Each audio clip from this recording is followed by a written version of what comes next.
कर सकता। भगवान कृष्ण तो साक्षात विष्णु के अवतार ही थे।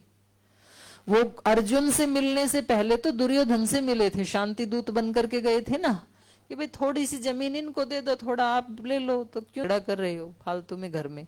बोले आप जमीन की बात कर रहे हैं, इनको तो मैं सुई की नोक के बराबर भी जमीन नहीं दूंगा। बोले उनको भगवान कृष्ण की बात समझ में नहीं आ रही है, साक्षात भगवान सामने खड़े हैं, दिमाग में आ ही नहीं रहा है। तो क्या परिणाम आया फिर? पूरे कुल का नाश, खुद का भी नाश, और इतना अपयश कि आज तक भी किसी ने अपने बच्चे का नाम दुर्योधन नहीं रखा। मैंने तो नहीं सुना, आपने भी नहीं रखा होगा अपने बच्चे का नाम।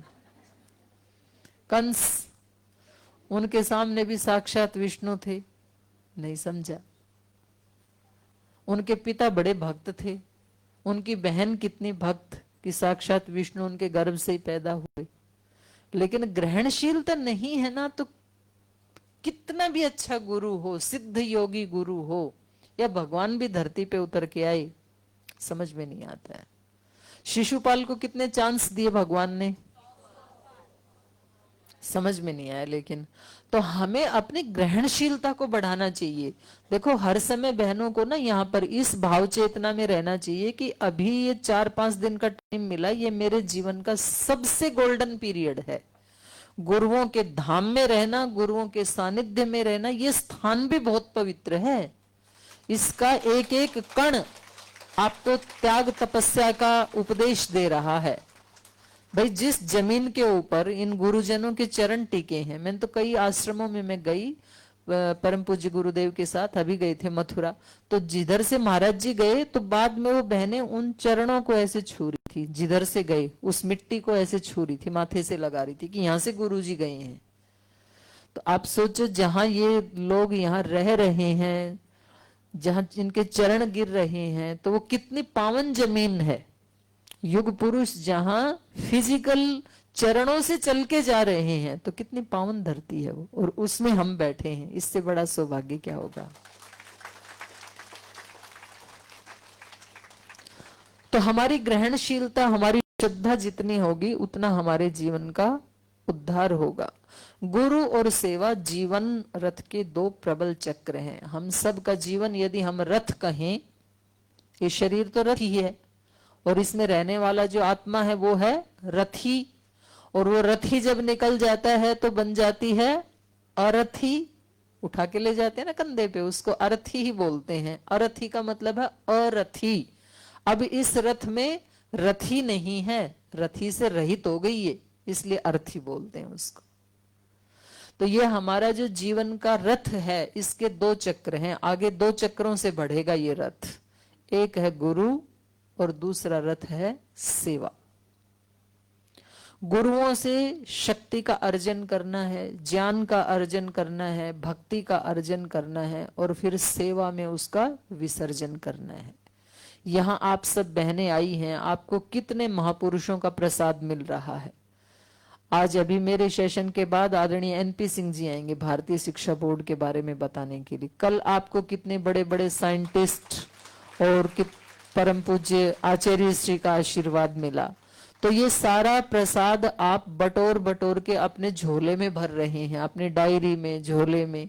लेकिन जब किसी तीर्थ स्थान से वापस जाते हैं प्रसाद लेकर के, तो फिर क्या करते हैं? घर में जाके बांटते हैं प्रसाद। प्रसाद अकेले नहीं खाया जाता, अकेले खाए तो पाप लगता है। तो यहां से गुरुओं के पास से अर्जन कर रहे हैं, और वहां जाकर के दूसरों को बांटना है। जो जो शिक्षा यहां से हमें मिल रही है, जीवन की, स्वास्थ्य की, मन की, प्राण की, वो जाके उन लोगों को बांटना है जिनको जरूरत है। भाई हम तो गुरु के धाम से आए हैं, हरिद्वार से आए हैं, तीर्थ करके आए हैं। कुछ लोग आपकी कक्षा के लोग आपको छू करके बोलेंगे हम तो आपको छू के पवित्र हो गई। तो ऐसी मान्यताएं हैं, और ये सच्ची ही मान्यताएं हैं। तो गुरु और सेवा ये प्रबल चक्र हैं दो जीवन के। सेवा क्या है और गुरु क्या है? गुरु तो मैंने पहले ही बताया आपको। गुरु क्या है? जो हमें एक दिशा दे दे, जो हमारी सोई हुई आत्मा को जगा दे, जिसके पास रहने से हमारे जीवन के सब रोग शोक समाप्त हो जाएं, जो हमारे जीवन के अज्ञान अंधकार को मिटा दे, वो गुरु। और सेवा क्या है? सेवा का मोटा मोटा अर्थ है, सेवरी धातु से बनती है, आपको उसमें नहीं जाना। सेवा का मतलब है अपने कर्तव्यों का पालन करना।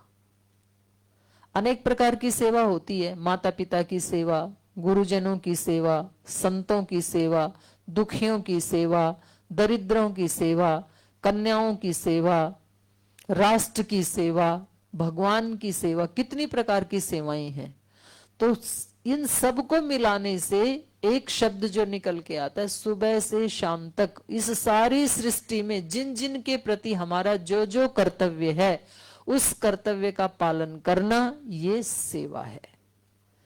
आप मां हैं तो बच्चों के प्रति एक कर्तव्य है, पत्नी हैं तो पति के प्रति एक कर्तव्य है, इस देश की मिट्टी पानी से ये शरीर बना है तो देश के प्रति भी एक कर्तव्य है, जिस समाज में रहते हैं उस समाज के प्रति एक कर्तव्य है, आपके पड़ोस में कोई रहता है तो पड़ोसी के प्रति भी एक कर्तव्य है, किसी को आपने गुरु के रूप में अपनी आत्मा में धारण किया है तो उस गुरु के प्रति भी कर्तव्य है। तो सुबह से शाम तक जिस सृष्टि से हमें पेड़ पौधों से हवा मिल रही है, फल मिल रहे हैं, सब्जियां मिल रही हैं, उस प्रकृति के प्रति भी हमारा एक कर्तव्य है। जिन पशुओं से हमें दूध आदि, घी आदि अच्छे पदार्थ मिलते हैं, उन पशुओं के प्रति भी, गाय माता के प्रति भी हमारा एक कर्तव्य है। उन सब के प्रति अपना अपना कर्तव्य निभाना, यही सेवा है। जब आप अपने घर में जाके अपने बच्चे के लिए सुबह सुबह नाश्ता बनाएंगे तो समझना भगवान की सेवा कर रही हूँ। अपने पति के लिए नाश्ता बनाएं, उनके कपड़े धोएं, आयरन करें, उनको ऑफिस भेजें, बहुत प्रसन्नता से खुशी खुशी उनको भेजना। ये नहीं करना कि 5 दिन तो अच्छे कट गए, अब फिर छठे दिन आके वही काम, ऐसे नहीं करना। अभी बहुत प्रसन्नता से विदा करना अपने बच्चे को, अपने पति को। और जब वापस आए तो मुस्कुराते हुए उनका स्वागत करना। ये नहीं है तो आ गए, अभी आकर के बैठ जाएंगे खाना खाने के लिए, मेरे साथ दिन भर में क्या बीती वो मैं जानती हूं, इनको तो कुछ पता भी नहीं है। ऐसे नहीं करना। हमने अपने कर्तव्य का पालन किया, उन्होंने ऑफिस में जाके अपने कर्तव्य का पालन किया, हम अपनी सेवा कर रहे हैं, वो अपनी कर रहे हैं। और किसी से क्या होड़ करनी, क्यों ना सबकी सेवा की आदर्श मैं ही बन जाऊं घर परिवार में, तो सब मेरे को देख करके सास ससुर बच्चे पति सब चेंज हो जाएं, ऐसे भी तो हो सकता है। तो ऐसा ही सोच के जाना। आप उन घर परिवार में जो काम करते हैं वो भी सेवा है। नहीं तो आप बोलते हैं मुझे नहीं पता, इस घर में तो मेरे को 10 साल हो गए, ऐसे कितना भी कर लो, मैं तो चली छोड़ करके, मुझे स्वामी जी ने बताया कक्षाएं लगानी है, कक्षाओं का विस्तार करना है, मुझे देश की सेवा करनी है। तुम्हारी सेवा करते करते बहुत दिन हो गए। हाँ, ताली नहीं बजाओ।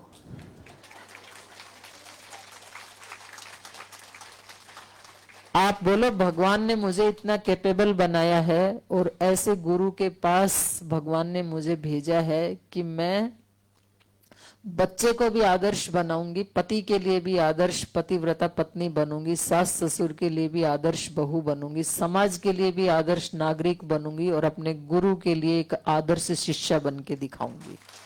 अब बजाओ ताली।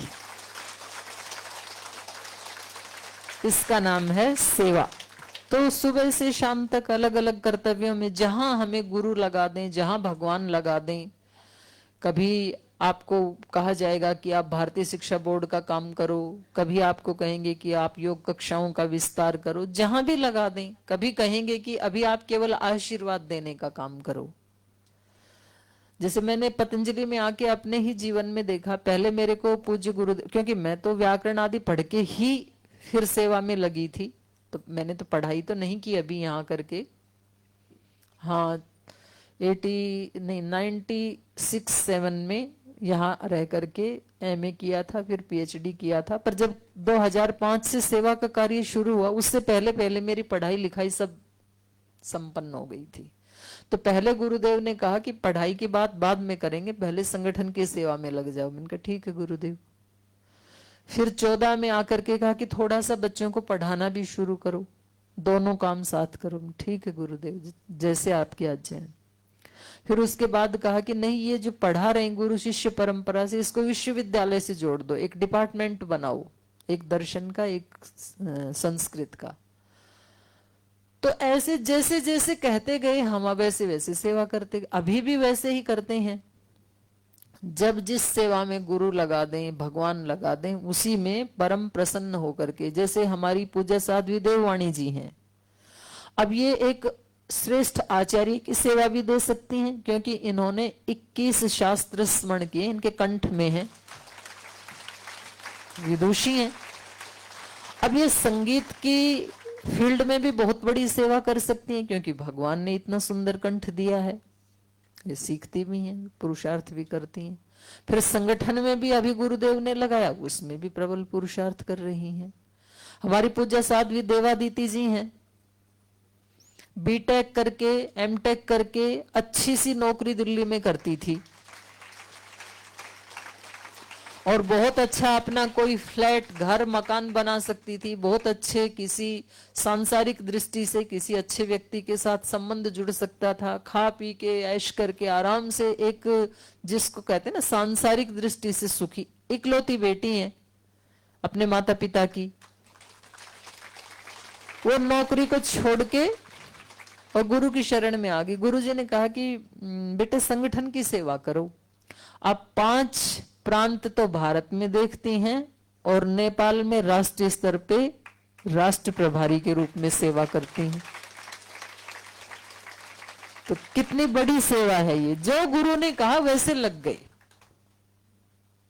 फिर भारत में भी हामरो स्वाभिमान की सेवा भी देखती हैं। ऐसे हमारी पूज्य साध्वी देव गरिमा जी हैं, ऐसे इलाके से आई थी, छत्तीसगढ़ से, इसको हिंदी भी बोलनी नहीं आती थी, आदिवासी इलाके से, और यहां आई तो लगा कि भाई ये व्याकरण, दर्शन, संस्कृत कैसे पढ़ेगी, हिंदी भी नहीं आती है। लेकिन प्रबल पुरुषार्थ करके दर्शन आचार्य बनी, और फिर गुरु ने कहा संगठन की सेवा में लग जाओ, संगठन की सेवा में लग गई। आदरणीय बहन अर्पिता जी हैं, पहले से ही एमए करके आई थी, फिर यहाँ करके सारे दर्शन पढ़े, और अभी पर्दे के पीछे रह करके अपनी सेवा में लगी रहती हैं 24 घंटे। और आप सब बहनें भी ऐसी ही हैं, इनके जो मैंने नाम लिए, हमारी सारी राज्य प्रभारी बहनें, आप सब बहनें कितने अपने घर की व्यवस्थाएं करके, और सुबह सुबह जब आप जाकर के योग कक्षा लेती हैं, तो भगवान भी दोनों हाथों से आपको आशीर्वाद देते होंगे। कितनी बड़ी सेवा है, क्योंकि ये गुरु का आदेश है कि जो विद्या हमने अपने गुरु से सीखी, अपने शरीर पे, मन पे अप्लाई की, और हमें जिसका लाभ हुआ, वो हम लाखों हजारों लोगों तक पहुंचाएं, एक एक घर तक पहुंचाएं, एक एक गांव तक पहुंचाएं। ये कितना ऊंचा संकल्प है आपका। भगवान आपको खूब शक्ति दे। आप भी बहुत बड़ी सेवा कर रहे हैं। ये जो परिवर्तन आया है ना पिछले 8-10 साल में, ये परिवर्तन उन करोड़ों करोड़ों कार्यकर्ता भाई बहनों के सहयोग से ही आया है। परम पूज्य गुरुदेव और आचार्य श्री की तो तप है ही है, वो तो शक्ति तो है ही है, लेकिन उनके भी एक सैनिक बन करके, उनके हजारों हाथ बन करके जो आप बहनें और हमारे बहुत सारे भाई सेवा कर रहे हैं, तो ये भी गुरु के ही हाथ हैं, ये भी गुरु का ही स्वरूप है। तो ऐसे हमें सेवा में लगना है।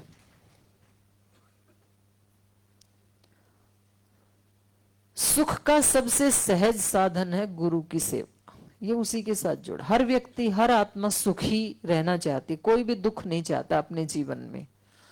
तो कुछ लोग पूछते हैं जी कुछ शॉर्टकट बताओ, कोई मंत्र जाप बता दो जिससे हम सुखी हो जाएं, कोई आयुर्वेद की कोई ऐसी गोली बना दो जो कब आपके रिश्तेदार, अड़ोसी, पड़ोसी सब आपको कब सर आंखों पे उठा लेंगे। आप गुरु की सेवा का, गुरु के आदेश का पालन करते जाओ, आपकी कीमत बढ़ जाएगी।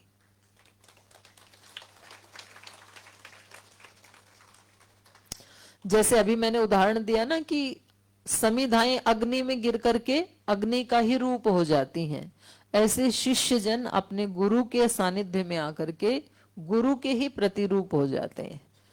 जैसे हमारे पूज्य गुरुदेव, हम तो उनके सब बच्चे हैं, लेकिन जैसे पूज्य साध्वी देववाणी जी को भी जब पूज्य गुरुदेव बोलते हैं तो पूज्य साध्वी जी ऐसे ही बोलते हैं, पूज्य कह के ही बोलते हैं, क्योंकि वो अपने सन्यासियों को भी अपना ही प्रतिरूप मानते हैं, नारायण का ही प्रतिरूप मानते हैं। और ऐसे ही आप सब भी गुरु के ही प्रतिरूप हैं। आप जिस गांव में जाएंगे, जिस जिले में जाएंगे, जिस प्रांत में जाके योग कक्षा लगाएंगी, तो वहां लोग आपको आपके रूप से नहीं जानेंगे, वहां आपको स्वामी जी के प्रतिरूप से जानेंगे। जब आपके गले में ये भारत स्वाभिमान की चुन्नी दिखेगी, जब आपके पीछे पतंजलि योग का बैनर दिखेगा जिसपे पूज्य गुरुदेव और श्रद्धेय आचार्य जी का फोटो दिखेगा, तो वहां लोग आपको आपके नाम से नहीं बुलाएंगे, गुरु के नाम से बुलाएंगे। तो यह गुरु का ही प्रतिरूप होना, तो ये सुखी होने का, महान होने का सबसे शॉर्टकट, सबसे सरल उपाय है। जैसे गुरु कहें वैसे ही करना, गुरु की सेवा करना। हमारी सेवा के आदर्श कौन है? क्या हम ही पहले सेवा कर रहे हैं? सृष्टि में और भी किसी ने सेवा की है? ये हमारे आदर्श हैं। तो मैं तो 2-3 ही लगाए हैं यहाँ पे। ऐसे हमारे अनेक अनेक जो ऋषि ऋषिकाएं हैं, संत महात्मा हैं, वो हमारे आदर्श हैं। कोई फिल्म इंडस्ट्री का कोई एक्टर या एक्ट्रेस हमारे उदाहरण नहीं हो सकते हैं, ये हमारे उदाहरण है। श्री हनुमान जी, नरकेसरी, महर्षि दयानंद, छत्रपति शिवाजी महाराज, महात्मा बुद्ध, भगवान महावीर, ये हमारे आदर्श। इन्होंने अपना पूरा का पूरा जीवन सेवा में लगाया और उस सेवा का प्रतिफल ये निकला कि आज उनके जाने के हजारों लाखों वर्षों के बाद भी उनका नाम सुनते ही हमारा श्रद्धा से सिर झुक जाता है। ये सेवा की महिमा है। हमें अपने आदर्श किसी अड़ोसी पड़ोसी को नहीं बनाना। कोई आपसे झगड़ा करता है, कोई प्रांत प्रभारी, जिला प्रभारी, बोल जी ये देखो कैसे, हम तो अब सेवा छोड़ रहे हैं, हमारे से ठीक व्यवहार नहीं करे, ये हमारे आदर्श, वो हमारे आदर्श नहीं।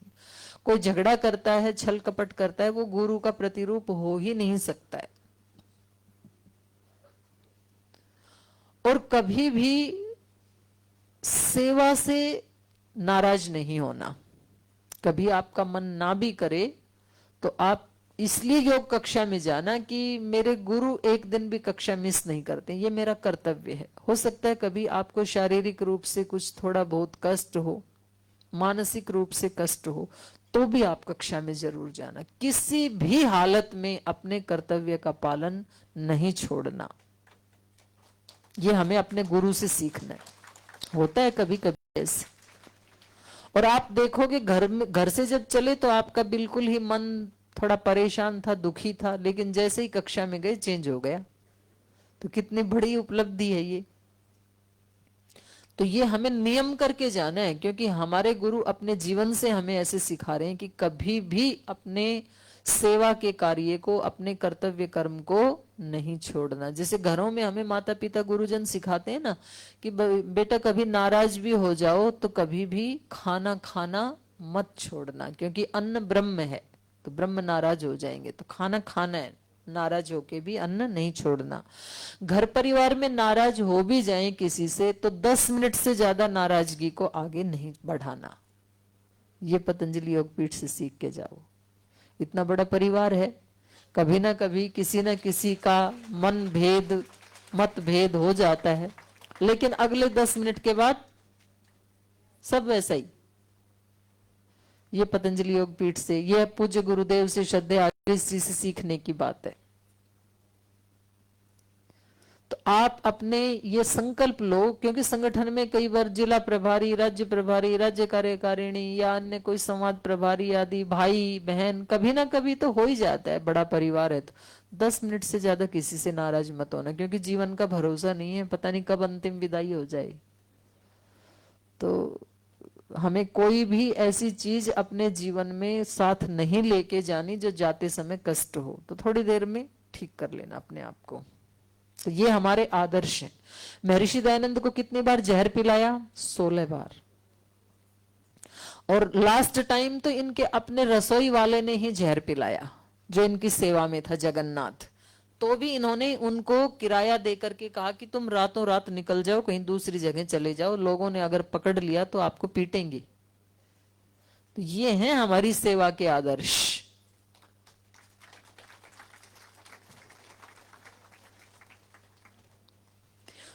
और सेवा में क्या संबंध है? ये टॉपिक हमने ऐसा लिया ना, गुरु और सेवा की महिमा। सच्चे और समर्थ गुरु के सानिध्य में आए बगैर कोई सच्ची सेवा कर ही नहीं सकता है। सेवा के नाम पे अहंकार तो बढ़ा सकता है व्यक्ति, क्योंकि गुरु स्वयं उसकी सेवा के साक्षात मूर्त रूप होते हैं। उनका एक एक क्षण सृष्टि की सेवा में, मानवता की सेवा में। अब पूज्य गुरुदेव को क्या आवश्यकता है सुबह 3 बजे उठ करके रात को 10 बजे तक? श्रद्धेय आचार्य श्री को क्या आवश्यकता है कौन कौन से वनों में, जंगलों में, पर्वतों पे जा जा करके औषधियों को खोजना, फिर उनसे अनेक अनेक प्रकार की औषधियों का निर्माण करना, इतना रिसर्च करना, क्या जरूरत है? आराम से बैठ करके, उनको तो पता ही है योग का, आयुर्वेद का, तो उनका शरीर तो स्वस्थ रहेगा, तो बड़ा आराम से जीवन जी सकते हैं। कम से कम अभी तो जी ही सकते हैं। इतना बड़ा पतंजलि का साम्राज्य है, अभी तो सुबह से शाम तक जो उनको मिलने वाले, प्रणाम करने वाले लोग आते हैं, उनसे भी फुर्सत नहीं है, लेकिन तो भी दोनों सुबह से शाम तक, क्योंकि एक जीवन का उनको एक ध्येय है, एक लक्ष्य है कि हमारा एक एक पल मानवता की सेवा में गुजरे। तो ऐसे गुरु जब हमारे सामने होते हैं तो हमें प्रेरणा मिलती है कि हमारा भी जीवन कैसा होना चाहिए, अपने गुरुजनों जैसे होना चाहिए। तो गुरु का और सेवा का आपस में बहुत गहरा संबंध है। कोई ऐसे सच्चे गुरु ही हमें सच्ची सेवा तक पहुंचा सकते हैं। अब गुरु की कृपा जिस पे हो जाए, कहते हैं ना पात्र, कृपा का पात्र। जैसे बारिश हो रही है बहुत ज्यादा आसमान से, और हमने अपना पात्र ऐसे खोल के रखा, तो पात्र कितना भर जाएगा? पूरा भर जाएगा। बारिश अच्छी हो रही है, जितना पात्र है उतना तो भर ही जाएगा, उससे ज्यादा फिर ओवरफ्लो होने लगेगा। और पात्र को उल्टा करके रखे तो फिर एक बूंद भी नहीं मिलेगी। तो गुरुओं के पास तो बहुत है देने के लिए। उनके पास तो उनका तप, उनका पुरुषार्थ, उनकी सिद्धियां, उनकी आध्यात्मिक शक्तियां, उनका सुयश, उनका ज्ञान, उनका नॉलेज, उनकी करुणा, उनका प्रेम, उनकी उदारता, वो तो समुद्र जैसे हैं गुरु तो। पर हम कितना लेके जा सकते हैं? गुरु इतने कार्य करते हुए भी कितने प्रसन्न और कितने रिलैक्स रहते हैं। श्रद्धेय स्वामी जी महाराज को आप सुबह 3 बजे देखो तो भी वही मुस्कुराता हुआ चेहरा मिलेगा, दोपहर में 1 बजे देखो, शाम के 4 बजे देखो, रात के 10 बजे देखो। अच्छा, हो सकता है आप यूं सोचो जी हमारे सामने शायद मुस्कुराते होंगे, हो सकता है मंच के नीचे उनको भी थोड़ा सा तनाव होता हो, लेकिन हम तो साक्षी हैं, हम तो रात दिन उनके साथ रहते हैं। और मैं तो पिछले 35 साल से श्रद्धेय गुरुदेव के साथ रह रही हूं, इतनी नजदीक। हमने भारत स्वाभिमान यात्रा के दौरान भी देखा, सुबह 5 बजे से रात को 11-12 बजे तक कार्यक्रम रहते थे, लेकिन कभी मंच से नीचे उतर के, घर परिवार में जैसे व्यक्ति बाहर से जो अतिथि आते हैं उनके सामने तो अच्छे अच्छे बात करता है, फिर उनके जाने के बाद अपने बच्चों के साथ ऐसे बात करता है कि इसको भी आज ही आना था। बच्चों के साथ तो सही सही बात कर ही लेते हैं ना, तो हम तो बच्चे हैं अपने गुरुजनों के। लेकिन हमने कभी श्रद्धेय गुरुदेव को या श्रद्धेय आचार्य श्री को ऑफ द रिकॉर्ड अपने बच्चों के साथ बैठ करके भी कभी उनके चेहरे पे कोई शिकन आया हो, तनाव आया हो, ऐसा एक क्षण भी नहीं देखा हमने। सदा उसी फ्रेशनेस में रहते हैं। तो ये हम अपने गुरुओं से सीख सकते हैं कि हम उनकी कृपा के, उनके पास तो बहुत कृपा है करने के लिए, हम उसके पात्र कैसे बने? तो उसके लिए एक ही शर्त है, पूर्ण समर्पण, टोटल सरेंडर और अनकंडीशनल सरेंडर। उसमें भी कंडीशन नहीं होनी चाहिए, आप ऐसे करेंगे तो हम ऐसे करेंगे, फिर तो बिजनेस जैसे बन जाएगा। जितना जिसका समर्पण है, आपका 50% समर्पण है तो 50% कृपा हो जाएगी आपके ऊपर। बोलिए हम 50-50 रखेंगे, आधा अपने घर के लिए, आधा आपके लिए, तो 50% कृपा होगी। 60% समर्पण है तो 60% कृपा, 90% समर्पण है तो 90% कृपा, और 100% समर्पण है तो 100% कृपा। फिर डाउट हो रहा है, बोल जी 100% समर्पण कर देंगे तो घर परिवार बच्चों को कौन देखेगा?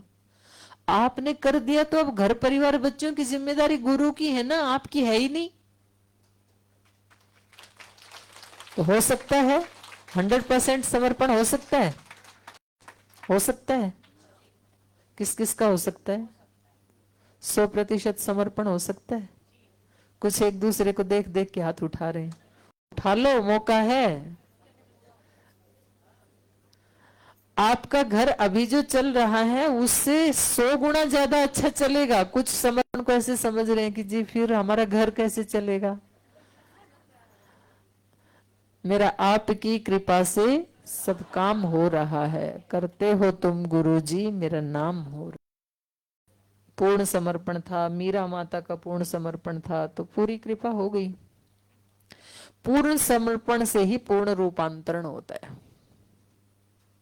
हमें सामान्य मनुष्य से यदि योगी बनना है, योगिनी बनना है, तो ट्रांसफॉर्मेशन आधा अधूरा नहीं होता है कभी भी।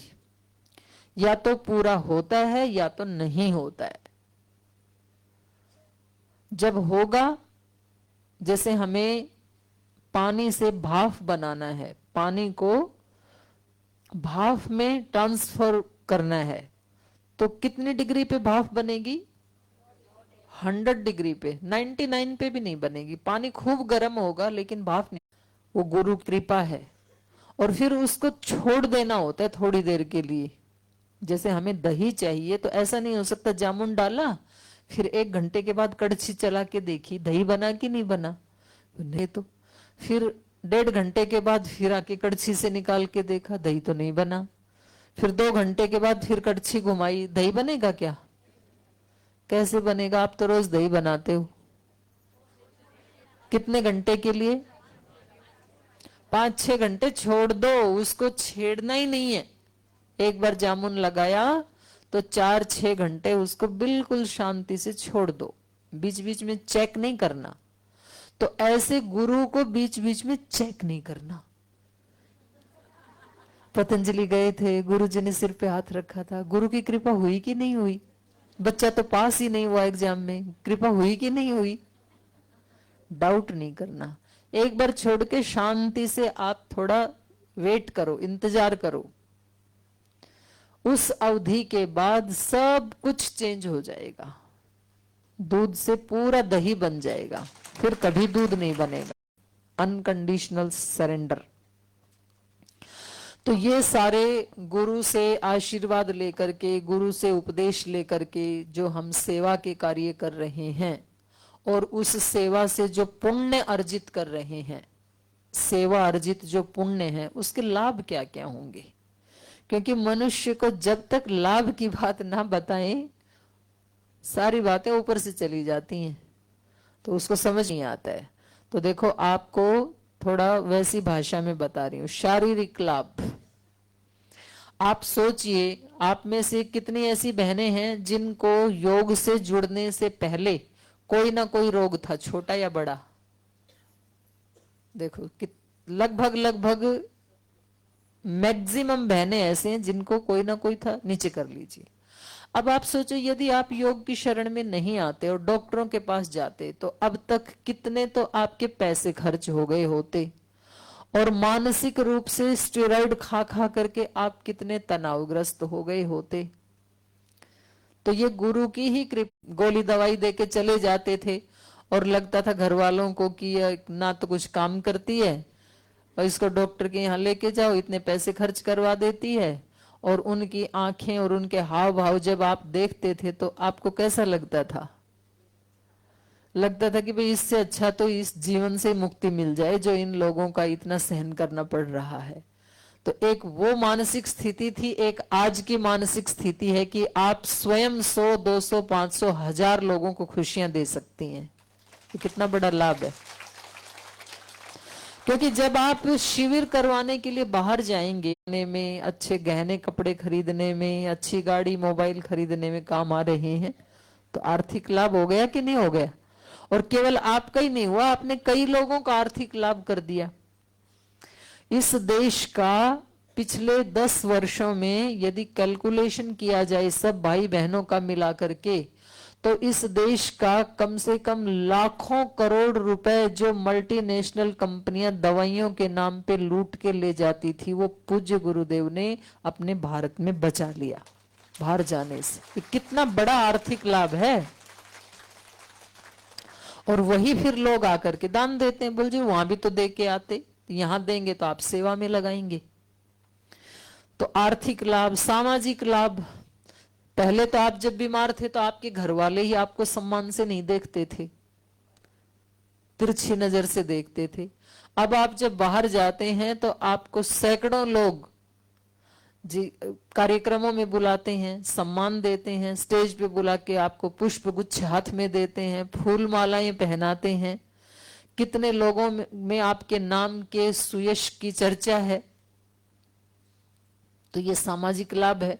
आपको कुछ भी, आप कोई संगठन बनाते यदि, तो आपको पता है कितनी मेहनत करनी होती, और उसको कोई वैलिड मानता नहीं मानता, बहुत लोगों ने बना रखे। एक इतना बड़ा इंटरनेशनल संगठन, एक इतना बड़ा मंच, एक इतना बड़ा परिवार, महिला पतंजलि योग समिति में अभी लगभग 11 लाख बहनें तो जिनके नाम हमारे पास हैं, पूरी लिस्ट कार्यकर्ता के रूप में सेवा कर रही हैं, उनका परिवार है। और फिर उनसे जो जुड़े हुए हैं उनके घर परिवार के लोग, उन सबको लगाएं तो फिर ये संख्या कम से कम 20-25 लाख पे चली जाती है। इतने बड़े परिवार की आप एक सदस्य हैं, ये कितने बड़े गौरव की बात है।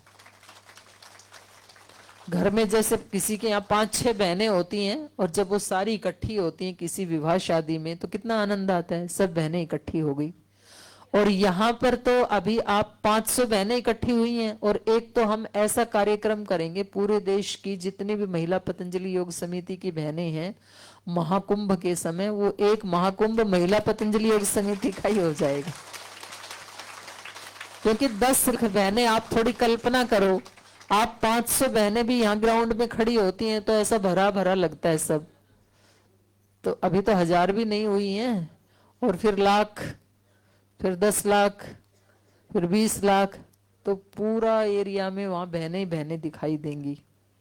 तो इतने बड़े परिवार की आप सदस्य हैं, तो ये सामाजिक लाभ है। क्योंकि सुयश के लिए तो व्यक्ति सारे काम करता है, तो कितना बड़ा सुयश आपको मिला, ये भी गुरु की कृपा से। कल पूज्य आचार्य श्री बता रहे थे कि ये हमारा बहुत बड़ा सौभाग्य, गुरु ने तप किया, गुरु ने पुरुषार्थ किया, और उसका फल हमें मिल रहा है। मैं भी देखती हूँ, कश्मीर से लेकर के कन्याकुमारी तक, इधर गुजरात से लेकर के मणिपुर, इम्फाल, तो पूरे देश में जहां कहीं भी जाते हैं, बिल्कुल भी ऐसे नहीं लगता है कि हम कोई दूसरी जगह आ गए। बिल्कुल ऐसे लगता है अपने परिवार में, अपने भाई बहनों के बीच में आ गए। तो जो कभी हम पढ़ते थे वसुधैव कुटुंबकम, वो हमने अपने गुरु के तप और पुरुषार्थ से देखा। पूरा वसुधा हमारा कुटुंब बन गया। और भारत नहीं, अब की बार तो फरवरी मार्च में आदरणीय भाई राकेश जी और मेरे को बाहर भी जाने का सौभाग्य मिला। 8-9 देशों में हम गए, और एक बार भी हम किसी होटल में नहीं रुके। हर बार हम अपने जो भारतीय भाई बहन हैं, कोई योगग्राम में आया था, कोई वेलनेस में आया था, भारतीय खाना खाने को मिला, वहां पर भोजन भी भारतीय ही मिला। कभी गुजराती मिला, कभी राजस्थानी मिला, मारवाड़ी मिला, अलग अलग मिला, पंजाबी मिला, और रहने के लिए भी किसी होटल में। तो ये गुरु के तप का प्रभाव है। हमारे गुरु ने इतना तप किया, इतना पुरुषार्थ किया कि आज सारी वसुधा हमारे लिए कुटुंब बन गई। फिर आध्यात्मिक लाभ, देखो ये सारे संबंध जो हैं ये कुछ समय के लिए हैं। ये धन दौलत, मकान, गाड़ी, बंगला, बेटे बेटियां, पति पत्नी, देखो ये तो एक सत्य है। एक समय पहले था नहीं ये हमारे पास। जब आप 10-15 साल के थे तब ये सारे संबंध नहीं थे ना आपके साथ। और अगले 80-90-100 साल के बाद भी कोई रहेगा नहीं। ये बात भी कल आचार्य श्री ने उठाई थी। भी एक लिमिटेड टाइम के लिए है। आगे की यात्रा हर व्यक्ति को अकेले ही करनी पड़ती है, चाहे कोई कितनी भी युवावस्था में संसार छोड़ के जाए या बड़ी अवस्था में, छोड़ के सबको जाना है। तो जिस दिन जाएंगे उस दिन कुछ भी साथ नहीं जाता है। हाँ, ये पुण्य तो साथ जाएंगे, जो आप सेवा कर रहे हो ये साथ जाएंगे, लेकिन कोई भी व्यक्ति साथ नहीं जाता है, वो यात्रा खुद को ही तय करनी होती है। तो उस यात्रा का भी कुछ प्रबंध हमें कर लेना चाहिए। जब व्यक्ति की सेवा के साथ साथ आध्यात्मिक उन्नति भी होती है, तो व्यक्ति इस धरती से विदा होते समय बड़ी प्रसन्नता से विदा होता है। और यदि आध्यात्मिक उन्नति नहीं होती है तो अंतिम समय में बहुत तड़पता है कि मैंने अपने लिए तो कुछ किया ही नहीं और ये जीवन तो गया, ये तो सब यहीं रह गया। तो बहुत परेशानी होती है आत्मा को। तो योग से जुड़ने से, क्योंकि हमारे गुरुदेव ऐसे ही जीते हैं, श्रद्धेयाचार्य श्री ऐसे ही जीते हैं, तो सहज रूप से हमारी आध्यात्मिक उन्नति भी हो रही है, हमें पता नहीं चल रहा है। जैसे हम छोटे बच्चे थे और फिर थोड़ा थोड़ा माँ ने दूध पिलाया, फिर थोड़ा थोड़ा खाना खिलाना सिखाया, और वो थोड़ा थोड़ा एक चपाती आधी चपाती खाते खाते कब वो 1 फीट के शरीर से 5 फीट का शरीर बन गया, हमें पता ही नहीं लगा। कब बड़े हो गए, विकास हो गए ना थोड़ा थोड़ा खाते हुए। ऐसे ही आध्यात्मिक रूप से भी गुरुजनों के उपदेश, उनकी शिक्षाएं सुन सुन करके, उनके सानिध्य में सेवा करते करते कब आपका आध्यात्मिक विकास हो गया वो आपको भी पता नहीं चलेगा, और ये हो रहा है आपका। तो ये कितनी बड़ी उपलब्धि है। तो ये मुख्य रूप से 5 उपाय मैंने बताए हैं। हो सकता है ये आपके पेपर में भी आ जाए, थोड़ा सा लीक कर दे रही हूं। तो ये सेवा का कार्य हम सब बहनों को साथ मिलके करना है, ये अगली बात है। गुरु का आशीर्वाद हमें प्राप्त है, उनके पुण्यों का कल परसों पूज्य गुरुदेव ने बताया था ना कि जो उनके पुण्यों का अकाउंट था उसके साथ आप सबका, हम सबका अकाउंट भी जुड़ गया, तो शेयर हो गया ना खाता, तो अब तो माला माल हो गए। तो वो सब हमें मिल गया, लेकिन तो भी वो सब हमें संगठित होकर के ही उसको सेवा में लगाना है। आप अकेले अकेले सेवा करेंगे तो आपकी बात कोई भी नहीं सुनेगा। आप सब इकट्ठे होकर के एक सामूहिक रूप से समूह के रूप में करेंगे तो आप अपने जिले में प्रशासन को भी आप पराजित कर सकती हैं।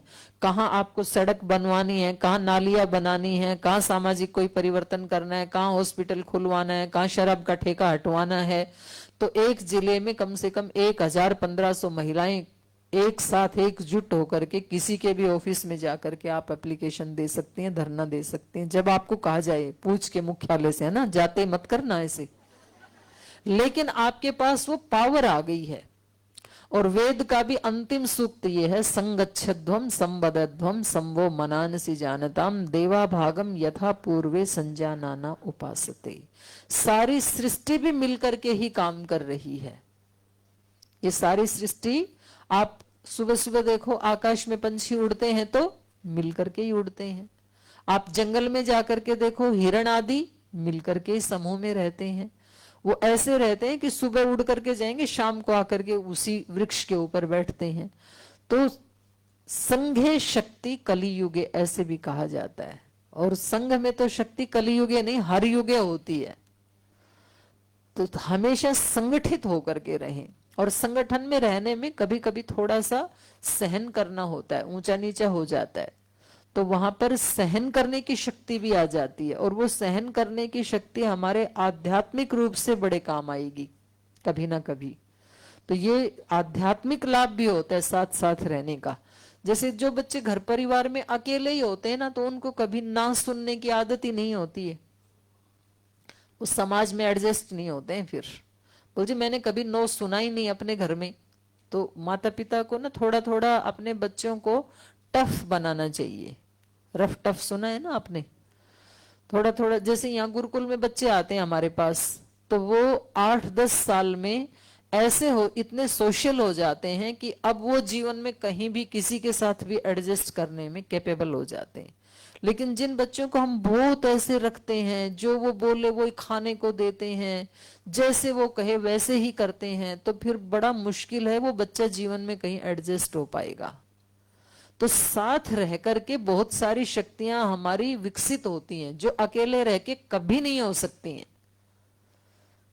तो समूह में रहना, और समूह में रहने के लिए पहले समूह को बनाना पड़ेगा, तभी तो समूह में रहेंगे।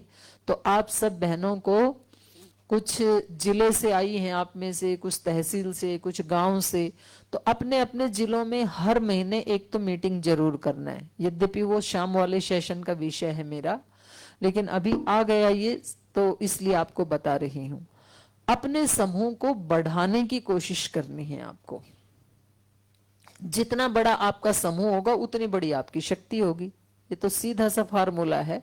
संसार में सबसे ज्यादा शक्तिशाली कौन? जिसके नेटवर्थ सबसे ज्यादा शक्तिशाली है। जिसके पास कोई नेटवर्थ नहीं है वो व्यक्ति बिल्कुल कमजोर है, चाहे वो कितना भी धनवान हो, गुणवान हो, विद्वान हो। जिसके पास नेटवर्थ नहीं है, तो आपको सबको साथ लेके चलना है। और सबको साथ लेने में कुछ धनवान बहनें होंगी, कुछ पढ़ी लिखी होंगी, कुछ मीडियम होंगी, कुछ अनपढ़ लोग भी होंगे, कुछ ऐसे होंगे जो रोज आपके साथ आएंगे क्लास में, कुछ ऐसे होंगे जो महीने में एक बार आएंगे मीटिंग में, कुछ ऐसे होंगे जो केवल दान देंगे आपको, कुछ ऐसे होंगे जो केवल प्रोडक्ट खरीदेंगे हमारे, कुछ ऐसे होंगे जो कभी किसी आंदोलन के समय में आएंगे। तो अलग अलग प्रकार के लोग हैं, उन सबको एक माला में पिरो के रखना। तो साथ मिलकर के एक जैसा सबकी आवाज, एक जैसा भाव, एक जैसा विचार। और वो भाव और विचार वही है जो गुरु हमें देते हैं कि इस युग में एक बहुत बड़ा योग के माध्यम से, अध्यात्म के माध्यम से, आयुर्वेद के माध्यम से एक बहुत बड़ा कार्य भगवान इस धरती पे निष्पन्न करना चाहते हैं। और उसके लिए परमात्मा ने इन दो युग पुरुषों को निमित्त बनाया है। और भगवान की ही कृपा से, उन्हीं की प्रेरणा से हम सब बहनें भी उन दोनों के सानिध्य में एक संगठन के रूप में, अभी तो महिला पतंजलि योग समिति रजिस्टर्ड बॉडी बन गई। आपको गर्व होना चाहिए। आने वाली सदियों तक, हमारी पीढ़ियों तक इन महापुरुषों की ऋणी रहेंगी। कितना कुछ दिया है उन्होंने। लेकिन हमारा भी फर्ज है, जितनी हमारे अंदर शक्ति है, सामर्थ्य है, तो इस यज्ञ में हम अपनी भी आहुति डालें। तो आप सब बहनें ऐसा ही भाव लेकर के यहाँ आई हुई हैं। तो आज हमने इस सत्र में ये चर्चा की है कि श्रद्धा भक्ति को सेंटर में रख करके, नवधा भक्ति को सेंटर में रख के, योग दर्शन के योग को सेंटर में रख करके हमें गुरु की महिमा को हमेशा अपनी आंखों के सामने रखते हुए इस सेवा के कार्य में लगना है। ये प्रसाद जाके अंतिम व्यक्ति तक बांट करके अपने पुण्यों को और ज्यादा बढ़ाना है, पुण्यों का अर्जन करना है, ताकि इस संसार से विदा होते समय हम बहुत बड़ा खजाना एक पुण्यों का अपने साथ लेकर के जाएं। उस दिन वो कबीर जी का दोहा हम सब बहनों के ऊपर लागू होना चाहिए। कबीरा जब पैदा हुए, जग हंसा हम रोए, ऐसी करनी कर चलो, हम हंसे जग रोए। तो कुछ ऐसा हमें करके जाना है कि जिस दिन हम जाएं तो संसार रोए कि एक इतनी अच्छी बहन विदा हो गई जो अपने घर परिवार को, पूरे अपने जिले को, मोहल्ले को, संसार को कितना माँ की तरह से संभालती थी। तो ऐसा भाव लेकर के आप सब बहनों को सेवा में लगना है। तो अब क्योंकि 11 बजे से अगला सेशन है, तो आपको बीच में 4-5 मिनट आप यहीं खड़े होकर के थोड़ा सा रिलैक्स हो सकते हैं, पैर फैला करके रिलैक्स हो सकते हैं। तो इस प्रातःकालीन सत्र को हम यहीं विराम देते हैं। आप सब बहनों का बहुत बहुत धन्यवाद। ओ